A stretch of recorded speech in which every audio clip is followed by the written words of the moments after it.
பல வருஷங்களுக்கு முன்னாடி ஒரு மனிதர் வயக்காட்டுல தென்னங்கன்று வைக்கிறதுக்காக குழி தோண்டிட்டு இருந்திருக்காங்க.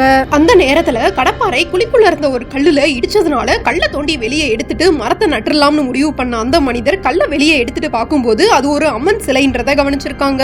உடனே பதறி போன அந்த மனிதர் ஊர் தலைவரையும் மக்களையும் கூப்பிட்டு வந்து அந்த சிலையை காமிக்கும் போது அந்த மனிதரோட மனைவி பயங்கரமா சாமியாடி சிலையை தூக்கி தலையில வச்சுக்கிட்டு நான் மணலூர் காரின்னு சொல்லியிருக்காங்க.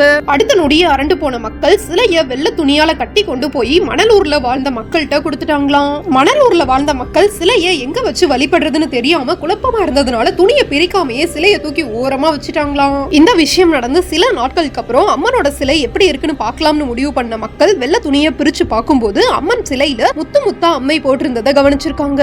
முத்து முத்தா அம்மை போட்டிருந்ததுனால அந்த சாமிக்கு முத்துமாரி அம்மன் பேர் வச்சு வேப்ப மரத்துக்கு கீழே வச்சு வழிபட்டதாகவும் காலப்போக்குல கோவில் கட்டினதாகவும் சொல்றாங்க. தஞ்சாவூர் மணலூர்ல இந்த முத்துமாரியம்மன் கோவில் இருக்கு.